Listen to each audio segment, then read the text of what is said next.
All right. So our last review of the day is going to be for an anime film called Look Back. Look Back, which is streaming on Amazon Prime right now. People can check it out. This also had a limited theatrical run. I think Sage, you saw it in theaters there.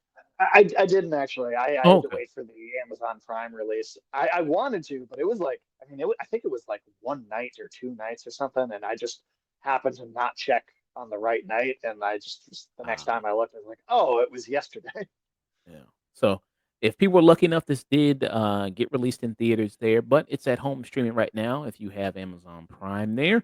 So this is based on a manga there, manga created by the creator of Chainsaw Man, the very popular series out right now for people that they can enjoy. What is this about? So it's a more smaller, intimate story. I've seen Chainsaw Man. Did we do a review for that? I think we did, We right? did. Yeah, we That was did. one of the first things I think you had me come on for, actually. It's like Rings of Power, and then I want to say Chainsaw Man was like the second review I did. Okay, yeah, we did do that. Yeah, we did do a series. So, yeah, so this is a much more smaller, intimate story there. So it deals with these two manga artists there. You got Fujino and Kimoto there. Um, Kimoto, which if you combine those two names, you get Fujimoto. Yeah, Fujimoto, which is the creator there. That's his name. Yeah, so it deals with one Fujino, who's the kind of very confident, brash young artist there, who's very confident in their work, very good at their work. They're very impressive with their art. And then also you have Kimoto, who's complete opposite there. She doesn't even leave her house. She's, I think the term for that is what, agoraphobic. I think Yeah, yeah. Afraid of agoraphobic there, crowds and stuff. complete, just kinda shut in there, doesn't leave her house, but she really looks up to, her in this and then really likes her art. It got her into making manga as well, also drawing, and it's kinda about their connection and how both their passion for art kinda brings them together, and then until something happened that kinda takes them apart there. Um so yeah, and this is getting a lot of praise all around there. A lot of people really loving this with the animation, with the story that's being told with this there. It's not directed by the creator of Chainsaw Man, though. There's a different director. No, it's totally different for the anime itself. Just the original manga is the same creator. Yeah, Kyoto Takaashima, I believe Yep. is how you say it, there. So he's the one that wrote it. He did the screenplay and then he directed it as well. And then it's based on the work from Fujimoto there. Sage, what are your thoughts on Look Back? Yeah, so one of the things very early on too that I think, I mean, not that this is very long to begin with, but very quickly you get this interesting sense of kind of what is it that motivates an artist to create their art. And I think that's one of the big themes that's really interesting about this because, Fujino, it starts with her, like you said, she's is a little more ego involved. She's very proud and kind of indulging in the praise of everyone around her.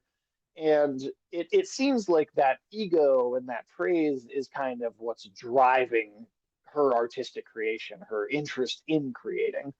And then when she sees the Kimoto's art for the first time, it's like it is better than hers. It's way better, and she feels so defeated because rather than there being this kind of I want to do this just to do it or just because I'm inspired to do it by a love for art, it's like this. It's the sense of praise that is what she's getting out of it. And then as these characters connect in her kind of perception of why she's creating changes. I think that to me is like the core theme that's really interesting here. And as it takes darker turn and her kind of her source of inspiration and purpose in creating changes to one more centered around grief. I think that's I think what I found to be really kind of emotionally resonating with this. Mm. Yeah. Because like I said, she really Fujino gets her Komodo out of her, house, because she's so inspired by her, and then they start working together on a manga. They're creating art together. And like you said, it's very much a story about art and what it means to create art and what kind of inspires you, what inspires kind of other people there. And in kind of that story there of this, and you see that in the movie progresses, you see their friendship, and then all the way up until when they get into becoming young adults there, which is something that the story does. And this is not a very long movie; it's only about comes close to an hour, so it's It's not like very long. if even if you include the credits, I think it's only 58 minutes. Yeah, so it's nothing super long there, but the amount of story that's in here in just that amount of time is really so impactful, and what they do, in that time is really, really great. Because I've seen, like I said, depends on what you do at the time. You can have a movie that's Yeah. 3 hours and still couldn't be saying shit. Like I've talked about that with movies before, like Beau is The Afraid or third Hobbit, we just talked about that Third the other Hobbit. day. You could be 2.5 hours long, and just not say shit. So it depends, just because you have a lengthy runtime doesn't mean you get something to say there. And I think this movie does have something to say, even with the short amount of runtime, and the animation too. Just kind of praising that too. You see that, and you see the And it's way. able to do it purely through visuals. There's a lot of scenes with no dialogue too. Yeah, like, you see kinda their friendship develop just through that, and you see also the colors kinda change there when you see kinda when they're in that kinda honeymoon period of their friendship there. Like, it goes from more of kind of a more gloomy type look to a little bit more brighter there as you see in the movie, there. How did you like the art style of it? Oh, I loved it. So actually, I did read the because it's a one-shot manga that Satsuki Fujimoto published in I think in 2021 is when the manga came out. Not 100% sure about that, but so I'd read the book before, and they really replicate the art style like exactly here. Like, remember when the first episode of Uzumaki came out, and I kept saying like, "Oh wow, it's like perfectly brought to life, exactly as the book." And then as that went on, that maybe became less true over the course of that series. Here, that is true, but the entirety of it is true. It is like a perfect replication of the art style, even down to leaving.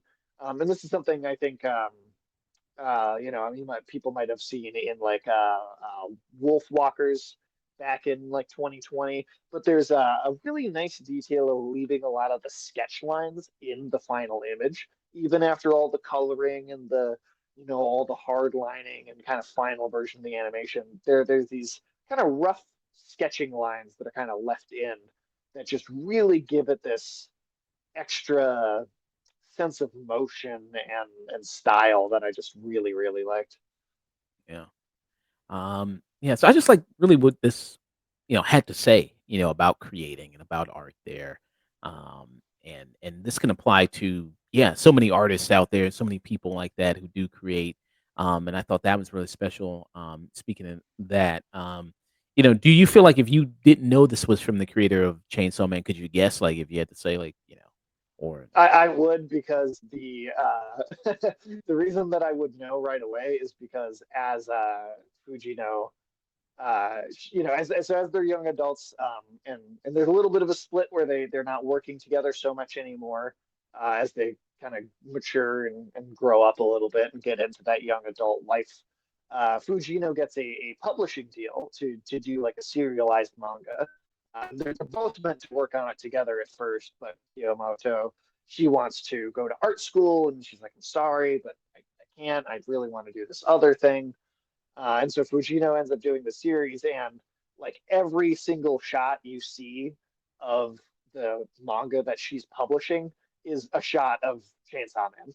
It's the oh, okay. volume covers of the volume covers of Chainsaw Man. You see like 6 or 7 of them, and they're exactly the art from the volumes that I've got on my shelf. You see here flipping through like actual pages at one point, and it's pages of Chainsaw Man that haven't even been adapted in the Chainsaw Man anime yet, but that I've read in the book. And so it's just like plastered over. Like there's Easter eggs of that just plastered all over the movie to me. Okay. Alright. So I missed out on that then. Yeah, I'm not that big into Chainsaw. I just seen the anime there, for it. It's mostly stuff that you'd have had to read the Chainsaw Man manga probably to Okay. recognize. So it's got some good Easter eggs in there for people to check out. Yeah. I don't know how many animated movies you've seen this year, but I would say it's one of the top ones, I would say, this year For for new me. release anime films that I've seen, I can't think of any other like brand new ones that I've seen off the top of my head. Or Let's just, see. What animated films in general. Doesn't even have to be anime, just animated oh, films. sure. Um, Yeah. it, I mean, I might go as far as to say it might be my favorite new animated movie I've seen this year. Okay. Yeah. I think it's tough category there. I don't know what the rules for having and nominating an animated film for the Oscars is. Does it have to be feature length? Does it have to? Well, I guess it could be animated short. It could be animated short there. I think this would count as a short. Yeah. Yeah, so it could be animated short there. So you could put that in that category for this. I could see it being if they put it in here, if people watching enough there. So yeah, I think if yeah, and it's received universal critical acclaim there from a lot of critics. Uh, Yeah, I mean, the last time I checked, it had like 100% on Rotten Tomatoes, and like even the audience score was like 99%, and the critic score was like 100%. It's I've yet to see one person say a negative thing about it, yeah. honestly. And you will I mean, it is very emotional, especially when towards the end. It is very emotional there. And I think, yeah, a lot of people was like, yeah, this part broke me when it came to that part. And I think, yeah, that ending is very strong, where they kind of ended out on. You Yeah. really, I recommend to anybody watching it, sit through the whole credits because there's like story kind of happening through the credits. And I think the for as sad as you just mentioned that part is, Josh, the if you watch the credits all the way through to the end, I think the catharsis and kind of the uplifting sweep from the sad kind of tragic element of the story, it comes within the credits. So I really recommend sitting through those and kind of just letting yourself feel it that whole time. Yeah. The music is also really good too. The music is also very good. Oh Yeah. yeah, wonderful. That main theme there's now it's probably only like 3 or 4 different tracks, but they each only get used one time because it is so short. But that like main theme that's played in the trailer, and it's played over like the last kind of big scene is yeah, that's some of my favorite music I've heard this year too. Is this trailer right here? Is this trailer? I think so. I think so. Let's see. 藤野ちゃんみたいにてんのそろそろ絵描くのじゃあ描いても何も役に立たないのに私 Okay. 部屋から出てよかった Yeah, that's some good music there. すごく楽しかった Really fits the story there really well. I think he does a great job at that. So for me, I would give it a peak for me. What about you? I'm going full. This is cinema. This is genuinely one of my Mm, favorite things. wow. Period. I've seen this year, from any form of media. I loved it absolutely. And to be fair, I'd read the book. I kind of knew. I already kind of knew what I was getting into. So it was a matter of I already liked the story. Let me see how they animate it, how they add sound and motion to it, and it to me it elevated the source material. And anytime I already like something, and you can make me like it even more, that's yeah, big points in my book. So is there any major differences between the manga and the film? It's pretty much straight. It's just all the way. Straight shot for shot, the whole thing. There's maybe some. The only thing I can think of is at the very beginning you see Fujino's like she's doing the kind of 4 panel manga for like the school newspaper when they're still kids. And in the book, I think you just see the 4 panels, but in the movie they do animate that. Like the whole intro is like it's her little comic actually fully animated as its own sequence. That I if I remember right, that was new. But other than that, that's pretty much it. Mm, okay. Yeah. So a peak and a This Is Cinema for look back on Amazon Prime right now. If you wanted to check it out there, one of the better films of the year. I absolutely think so. There.